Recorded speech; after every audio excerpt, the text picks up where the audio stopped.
It's time. It's time for you to level up. It's time for you to get out of your routines and start making it a reality and do something unique and different. Struggle a little bit, hurt a little bit, sacrifice, and dedicate yourself, because there's no other way. What happens neurologically is that when you do something new, you use almost your whole brain. That's a good way of thinking about it, particularly the right side of it, the right hemisphere. And as you practice something, the amount of your brain you use gets smaller and smaller and moves leftward until you basically build a effective little machine at the back that takes care of it automatically.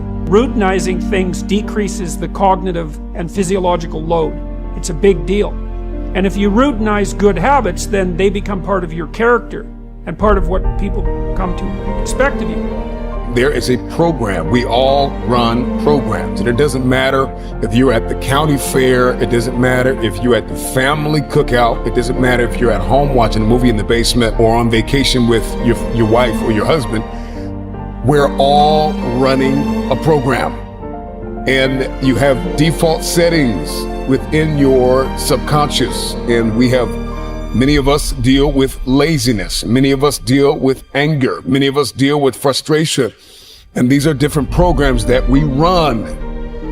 And so now you need to deliberately investigate and examine your internal man and ask yourself, what are the programs I'm running? And so all you're looking for are new breakthroughs through practice and practice and practice. You'll get better and better and better. And there's still some things that will happen to you that will catch you on the blind side that you did not anticipate. You'll get knocked down, but you won't be knocked out. You'll be able to get to your feet again, be on the ropes, but you have a fast recovery rate when you work on yourself. Some of you love sleep more than you love success. And I'm here to tell you today, if you're going to be successful, you've got to be willing to give up sleep. You got to be willing to work off for 3 hours of sleep, 2 hours. If you really want to be successful, some days you're going to have to stay up 3 days in a row. Because if you go to sleep, you might miss the opportunity to be successful. That's how bad you got to want it. I want every man and every woman that's got a concept, that's got an idea. I want you to push with all of your might until dreams and concepts and ideas start to birth out of you in the middle of the night. You're going to need pens and pads by your bed tonight, because you're going to have to get up in the middle of the night and start writing down all the stuff that's going to start coming out of your spirit when this day is ready. Are you ready?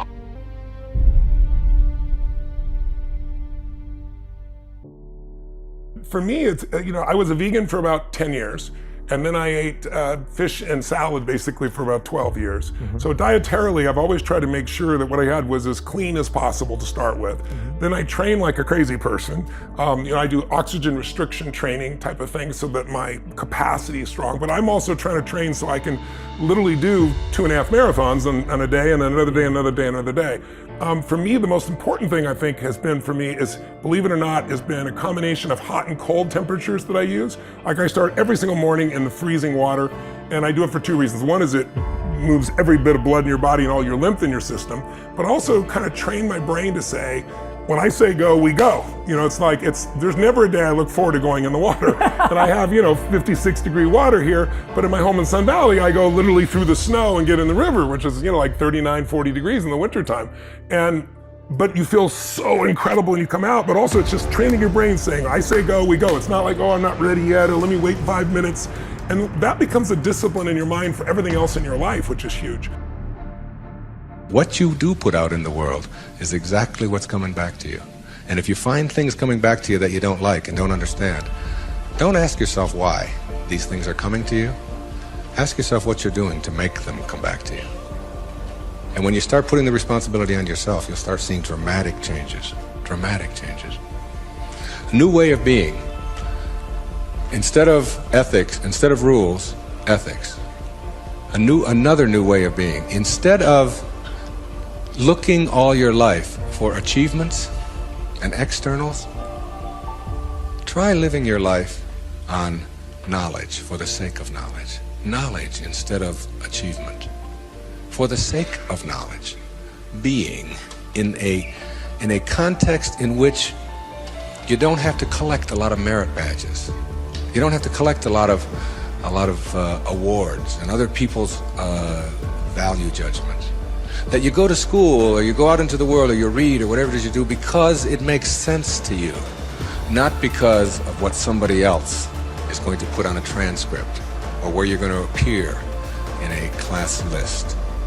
We need to help our children to understand and value the importance of knowledge for the sake of knowledge and doing things that make sense rather than taking the easy way. Knowledge rather than always trying to achieve. We're in an achievement-oriented society, which tells us that we evaluate and judge a human being based upon how many achievements he has.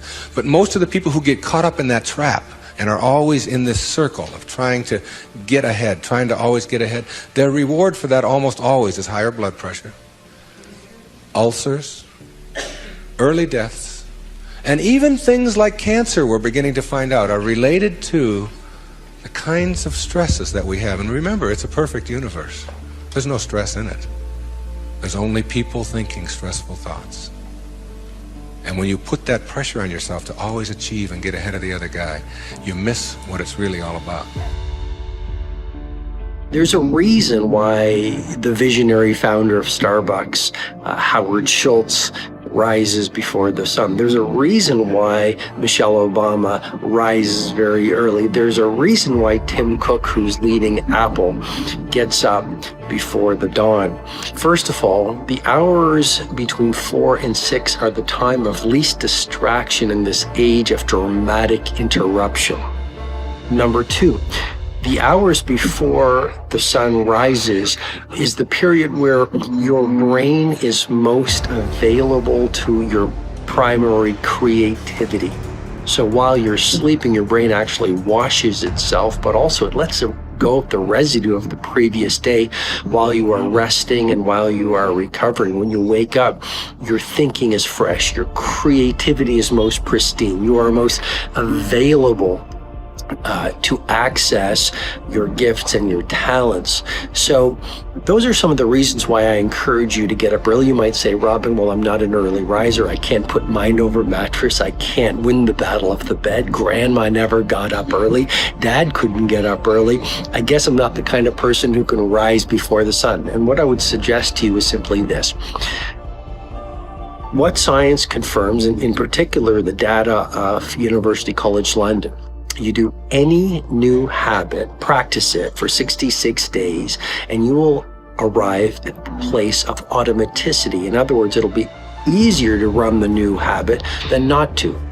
66 days of rising at 5 a.m. will get you to a place where it's easier to get up at 5 a.m. than not to get up at 5 a.m. You'll reach a place of automaticity. In my book, The 5 a.m. Club, I say all change is hard at first, and it's messy in the middle, and it's gorgeous at the end.